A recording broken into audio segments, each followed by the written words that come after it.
All right, we're ready to go. Well, welcome everyone. Welcome to our virtual WAI meeting. We're really happy that you could join us tonight. I want to make sure, most important thing, that everybody is hunkered down with their favorite, either cocktail, wine, or soda water.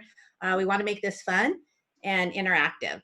My name is Michele Sarna with Beacon Pointe Wealth Advisors. I am the managing director and partner. Hosting with me today is Kelly DiGonzini. She is a certified financial planner at Beacon Pointe and has her master's in taxation. Also joining us, we have our guest, Kristen from the Standard, and she's a senior attorney. So ladies, I just want to thank you for joining us, and hopefully we'll have a good time. Thank you. All right, so the first thing we're going to discuss is how we're going to take care of ourselves during, oh, excuse me, let me back up, I apologize. To get the best view, when you see on your screen, you just want to hit the quick little tab that says speaker view. We are going to have it open for questions during and after our presentations. So if you go down to the Q&A box, you can type in your questions there, and I will be monitoring those questions and trying to get them out to the appropriate individual as soon as received. All right, now we can officially start. Okay. I want to discuss, first of all, about taking care of ourselves. Obviously, all we do is hear what's happening. It's an extremely serious event that's going on in our lives, historical. And as women, we naturally take care of everybody else and forget about ourselves. So I was really thinking about a lot of the things that I do, along with some of the things that I've listened to and what other people are doing, and really want to just ensure that you are actually de-stressing yourself. We usually run the households, and so if we're stressed and frazzled, running around like a chicken with our head cut off, even if it is in our own backyard, you know, we want to make sure everybody else stays calm. I personally have 3 children in college, so they're all home. 2 of them are still actively doing college courses online, and one of them is actually finally on spring break this week. So I have a little reprieve with one of them there. Also, my husband is off for 2 weeks, on for 2 weeks on his job. So today was the first day that all of us were in the house, trying to use the Wi-Fi, trying to get our work done. And needless to say, I do actually need this big glass of wine that I poured for myself. So take a deep breath. I talk about breathing. I really love to use the 4-7-8 breathing, even in the car when I'm driving, you know, just on a regular basis. You just inhale for 4 with your nose, hold it for 7, and slowly exhale through your mouth loudly for 8 seconds. You do that twice. I wouldn't recommend it to do more than twice if you're driving, but it really does help lower your heart rate. It really helps you all of a sudden just get a clearer view of what's going on. Those of us that like to exercise outside, if hopefully the weather's okay and you can go run outside or take a walk with your dog and be at least 6 feet apart from everybody else that's out on the street, certainly do that. Sit in your backyard, listen to your favorite tunes, play games with the kids. My adult children all have a trampoline, so I went and started jumping on the trampoline with them. Don't recommend that if you've never done it. We don't want anybody in an emergency room, especially now, right? So no broken bones. But you know, try to think out of the box for fun things. I also heard a really good suggestion for like your high school kids that are extremely active and their sports have been taken away, their club sports, they're home, they don't know what to do. Teach a home ec class. I mean, a lot of our kids need to learn now how to fold sheets. They can learn how to scramble their own eggs, do a little laundry, and we're actually preparing for college, right? Get off into the dorms of college, hopefully in a regular environment. Meditate. For those of you, there's apps that are free that you could go on a meditation. There's an app called Calm. However, you have to pay after a while. There's, you know, if you're religious, there's a lot of prayers you could say every morning or mantras, you know, something just to try to stay as positive as possible during this time. You know, I was listening to a dietitian, like the first things you're supposed to cut out is sugar and alcohol when you're stressed out. Well, those are the things that we love most, right? So I just want to remind everybody in moderation and try to keep a normal schedule, especially during the week. I think it's really great if you get up, brush your teeth, maybe wash your hair, sit down, do your work, try to keep a normal schedule at night of what you may normally be doing. And then on the weekends, do your binge watching of Netflix and try to keep it as normal as possible when we can. I mean, I know it's hard. I also like learning something new. So if you have an instrument at the house, maybe your kids took the ukulele or guitar, there's so many free apps and so many things on YouTube. You could literally learn to play, learn a new language. That's something that, again, there's some free trials, there's Babbel, if you have the time. And those really work as a brain enema, let me tell you, because you have to forget about everything else and concentrate on that one thing. And then, it really does help relax you too. I have bunch of other things to discuss about that, but let me ask Kelly, you want to share something that you do to de-stress? Yes, I hired a babysitter. I have a baby at home. She's my daughter is 17 months old, and right now she's really into everything. She's walking and running and putting every single thing she comes into contact with in her mouth. So my husband and I are basically just chasing after her all the time, just trying to make sure she doesn't kill herself. So we took a risk. I know, the social distancing, we're not supposed to have other people in our house right now, but it was like a matter of life or death for us. So we had our babysitter come, and she's coming a couple hours, like 4 hours every day, Monday through Friday. And it's literally been a lifesaver. So it's brought our stress levels down a lot. Ask a question on that, like, again, with, social distancing and all of that, was she quarantined or anything, or is she your normal babysitter? Yeah, she was. She is our normal babysitter, but she had been quarantined for 2 weeks before coming over. So yes, no, we did make sure of that. And we did a double check on, temperature and obviously any like symptoms or anything like that. But yes, no, we did double check that she had been quarantined. And so awesome. Yeah, hopefully we've been good. Knock on wood. How about you, Kristen? I liked your suggestion about meditation. I've been trying to do that before bed every night. I think that helps a lot.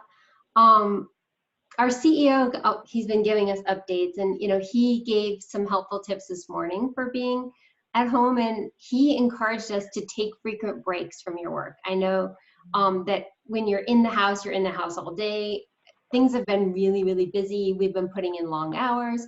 And so just get away from your computer, walk outside, take a little walk. I also have been watching a funny series with my daughter on Netflix. And right now I'm just not in the mood for anything too heavy. So just a light comedy, and that's been really helpful as well. Oh, that's great. Thank you. Yeah, and the other thing too I was saying is, like, date night. A lot of parents, like, especially you, Kelly, with a little one, you probably don't get your date night. I know when I had all my kids of a certain age, I didn't really have anybody that could watch all three of them. So we would have a date night at home and literally dress up, and you can include the kids or not include the kids. It's obviously now you need to include them, but put some candles on a table at night and have a candlelight dinner with the kids. They think it's the best thing ever. And then you can have a movie, or go watch your favorite movie with them, or play a board game. But that way it just feels like you're changing the routine a little bit. Again, that honestly, I used that for many years with my kids growing up. So let's get a little bit serious and talk about what's going on in the world and how that's affecting us here in the US, and especially our pocketbooks. Kelly, I'm going to pass it on to you to just give some financial planning tips and some recommendations. Sure. Yeah, I mean, obviously it's a really hard time. Our government has purposefully shut down the economy, large parts of the economy right now. So there are a lot of people right now that their businesses have been severely impacted. Potentially revenue is just completely dropping, going to zero. We have a lot of people that have been furloughed or laid off from their jobs, or hours, substantially cut. So it's a really hard time for individuals, families out there. So we have some tips for you, at least right now. I think number one, just remember that hopefully job losses due to the coronavirus are short term. We hope that in the next couple of months, everything will be, at least for the economy, will be coming back. And so you'll get your jobs back. And so hopefully it's just a really short-term period. So I just want to try to keep that in mind. But the good news is there is enhanced unemployment. So as part of the CARES Act that was phase 3 that Congress just passed on last 2 Fridays ago now, about a week and a half ago now, enhanced unemployment was one of the big issues that was included in that. And it basically extends the length of time unemployment will pay for. But hopefully, since we're looking at a short period of time, more importantly, it actually increases your weekly benefits by about $600 a week. So whatever your state would normally pay, the CARES Act will actually increase that by about $600 a week. So hopefully that should be really helpful. There's a couple week lag time, I know, before, from the time you apply to the time you actually get it, I guess, depending on your state. But the other thing that the government did, Congress did included in the CARES Act, was they actually eliminated that first week period where it was not covered. So they actually are going to retroactivate your unemployment benefits to start from the first day that you filed the claim. But the other thing right now is, and this goes for anyone that's been experiencing a loss of revenue, but also even for our retired clients that are living off of their portfolios right now. Obviously, I'm sure everyone is familiar that the market has had a series of very volatile days and, not going the right direction. So one thing that we are telling our clients and anyone else out there is right now is a good time to just revisit your budget. And it's a good time to cut out really any wants and just really focus on your needs. Pulling less from your portfolio when it's in a declining, when it's going down, it's better to spend less off of your portfolio to not compound those losses. So that's one thing we're talking with our clients about is, going back, looking at your emergency fund. Maybe now's a good time to dip into that cash reserve that you have instead of pulling from your portfolio, for example. And this is, or in the instance if you lost your job, having your emergency fund, that's what that's there for. It's there to cover your needs when income is less than it was or is not there. Try not to use credit cards to cover wants. It just compounds financial stress. The longer you go without cutting your expenses or without making an adjustment, the harder it is to change, and then it just kind of compounds the problem. So as soon as you find out that your income has changed, try to make those adjustments right away. The other thing is, try to use this time if you have extra time, if you're not working right now, or if your hours have been cut. Use this time as an opportunity to hone your skills. Maybe it's as a business owner, maybe it's, taking on a new market or figuring out how you can offer your product or your service virtually. Or if you're an employee, see if you can go back to, take an online class to, get an extra credit or something like that will help you better serve your clients or, better serve your employer. So coming back to the workforce with new skills is a great, use of your time to be productive right now. That's a great. But for businesses, yeah. For businesses or self-employed folks that your business has been impacted, there are a couple of different pieces of legislation that were passed within the CARES Act. So the emergency injury disaster loans, it's called the EIDL loan. That might be a good place to start if you're a self-employed individual, if you have a sole proprietorship, or if you are a business owner, and including 1099 independent contractors. The EIDL loans is really fast. You can apply for a loan through the SBA website directly, and it's very quickly. The application process is very quick. I think it's probably under 10 minutes. It's probably closer to 5 minutes. Just asks you a couple of questions about your revenue, what your expenses were last year, your cost of goods sold, and it will actually give you a cash advance of $10,000, up to $10,000 within 3 days of your application. So I think this is the fastest way. It's directly through the SBA. You don't have to deal with a bank or anything in the middle. This is probably the fastest way for business owners to get cash now. In order, if you do have employees especially, it's really there to pay for payroll costs. But the next line of liquidity that I would look at if you're a business owner or self-employed individual is turning to the Paycheck Protection Program. This is what they are calling the PPP loans. These are actually offered through banks. So it's funded, it's guaranteed by the SBA, but it's actually originated through different lenders. And that's where there's having issues right now of which banks are offering them. I think most of the funding from what I've seen has actually come from the smaller community banks. The bigger banks are having administrative issues just rolling the program out. But I think every bank has the program, Bank of America, Wells Fargo, Chase. But again, most of the funding is actually coming from the community banks. But basically, this program will make you a loan as a business owner of up to 2.5 times your average monthly payroll cost.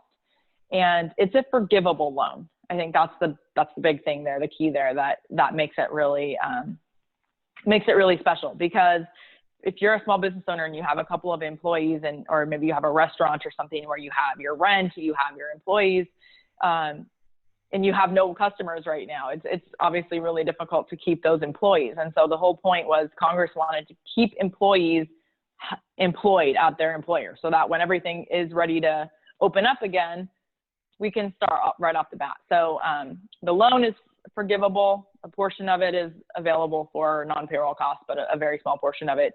So that's probably the second line of defense. One thing I forgot to mention, and then I'll stop, is the direct payments to individuals. Obviously, this is a big part of it. It's for individuals that made less than $75,000 or married couples that made less than $150,000. They're basing it off of your last tax return filed, which understandably is probably not a good reflection of this year, especially if you were furloughed. But that's all they really had to go off of. So you will be getting a check of $1,200 for an individual, $2,400 for a married couple, plus an extra $500 per child under the age of 17. So this is a way to get cash now for individuals that maybe they're not business owners and they don't have the access to those other programs. So you'll have your unemployment benefits, and then you'll have this recovery rebate advance. Great. I do have a question. No, thank you very much. I do have a question from one of our viewers. Do you know anybody personally that has already received the $10,000 grant? I don't. I know a lot of people that are applying. Yeah, I was tracking down. I have not heard yet. So that doesn't mean I don't know anyone that has gotten it, but I haven't heard from it. No one has told me yet that they got it. But I know many people that have already applied last week. So I have not. It says 3 days, and clearly it must mean business days. I would imagine it wouldn't be funding over the weekend. So like if you applied on Friday, it probably wouldn't hit until tomorrow or Wednesday, but yeah. Great, thanks.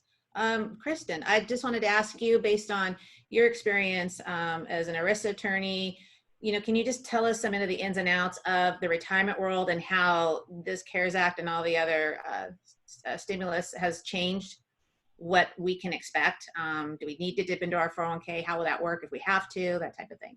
Yeah, no, there's been a lot of broadening of the existing rules and more kind of emergency provisions than we've seen ever before. And I work with a number of trade groups in DC, and we had the opportunity to weigh in quickly on some of these that were coming down the pike. And I just want to say that I was very impressed how quickly both sides of the aisle came together and got this passed.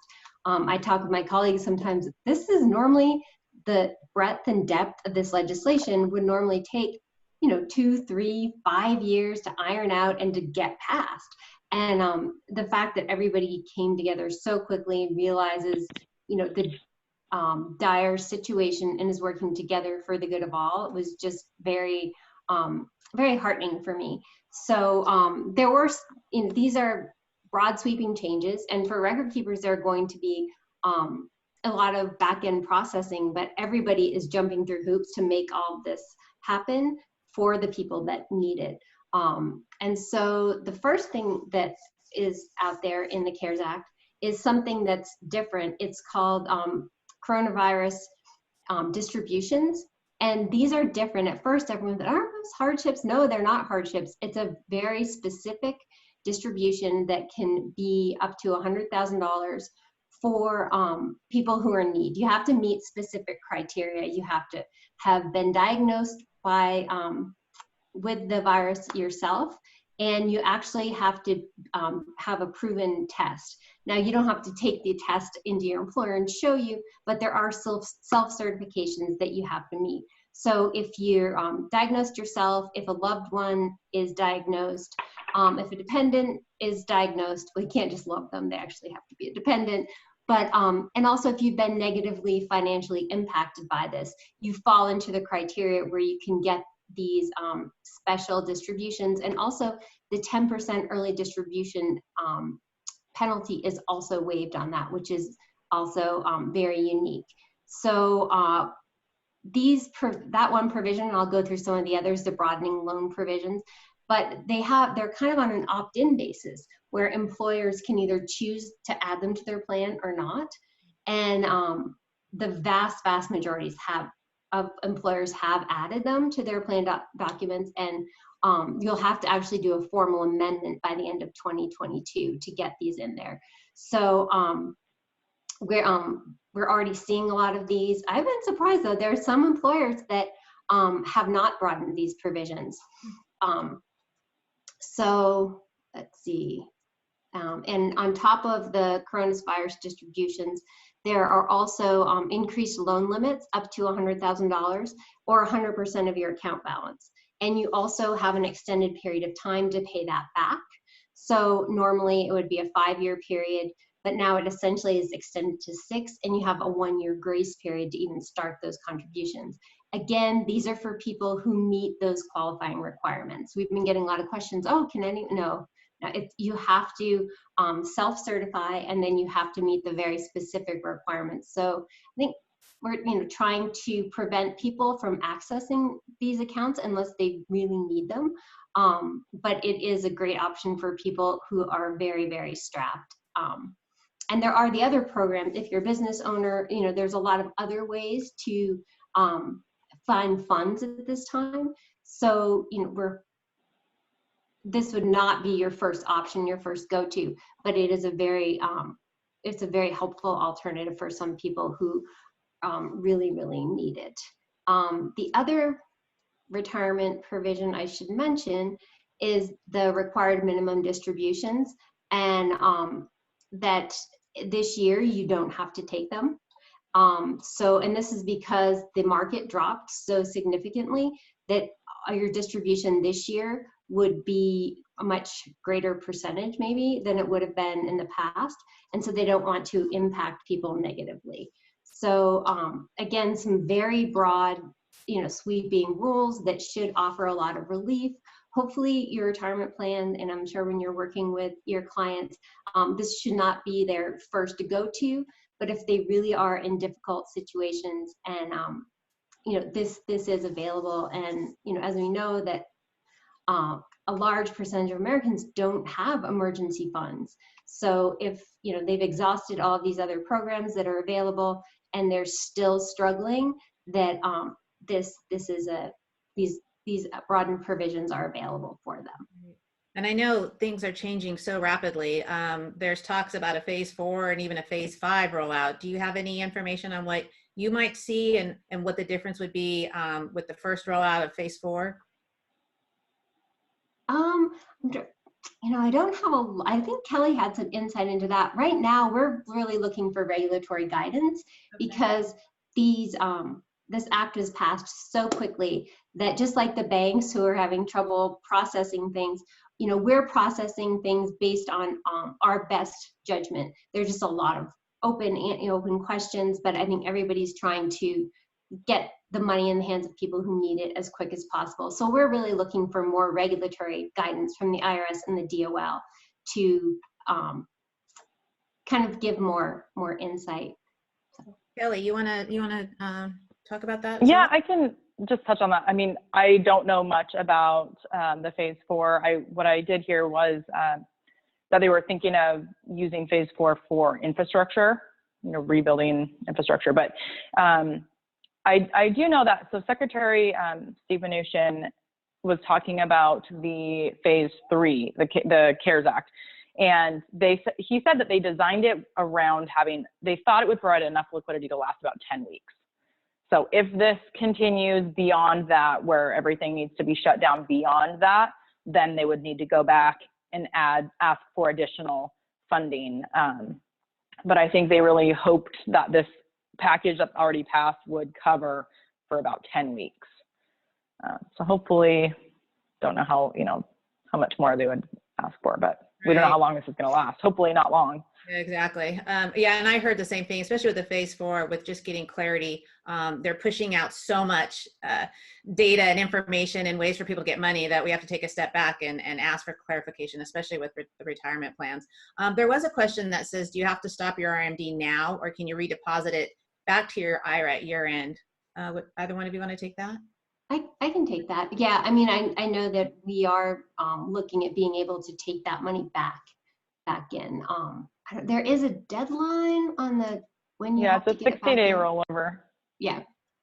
Yeah, so if you have not taken another indirect rollover, which is a 60-day rollover in the last 12 months, then as long as it's been within 60 days that you took that money out, you can put it back into your account and not pay taxes on it and act like that never happened. But you do have to redeposit the entire gross amount, including if there were funds withheld for taxes. The entire amount needs to be re-contributed back to the account to qualify for the total indirect rollover. Then there's no taxes, no penalties.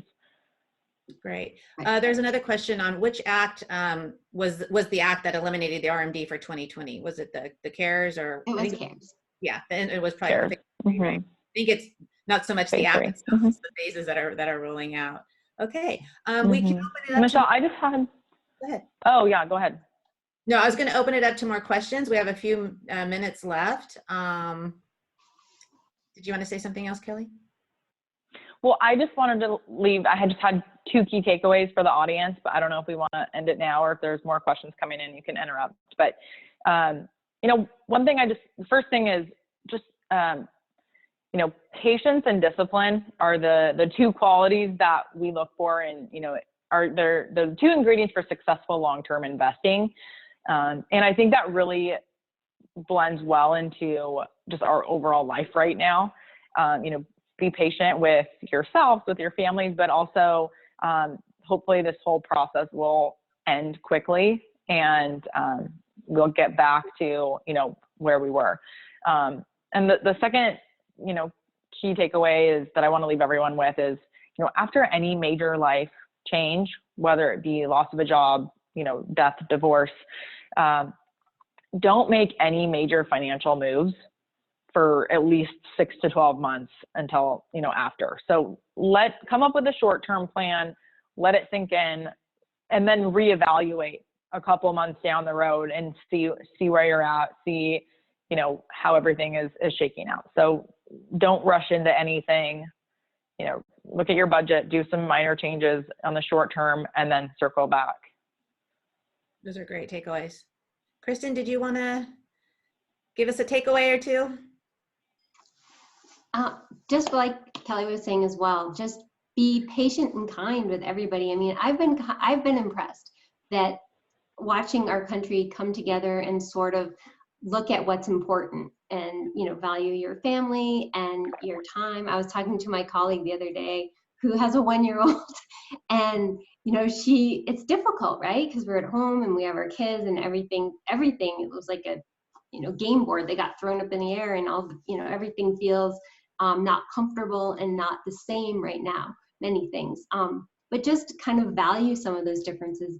I was saying, oh, you'll really enjoy that time with her at some point. You'll look back and say, wow, it's hard, but there's also, there's some benefits of our different situation, and just kindness across the board. So that's great information for us. Yeah, I do want to mention, stay connected as much as possible, even though we're in, the age of social media and everybody's on Instagram and Facebook. We are obviously really lacking in connecting physically and in person with people, because people are still going to parks and doing those things we're not supposed to be doing. But use the social media. There's a great app called House Party, and it's a video chat where you could have a scenario like this and have happy hour with your girlfriends, and at least you can see each other and talk and get some type of normalcy. And again, check on your neighbors and make sure everybody is doing okay, and check on your elderly family members and be kind, as you all said. There were a few more questions, but what we could do is just answer them and connect with the people that are watching. Anything else anybody else wants to say? If not, I'm going to cheers you off so that we can go take care of our families. Kristen, Kelly, thank you very much. Cheers. Stay healthy, everyone. Thank you. Thanks, everyone. Good to see you all. Okay. Bye. Bye.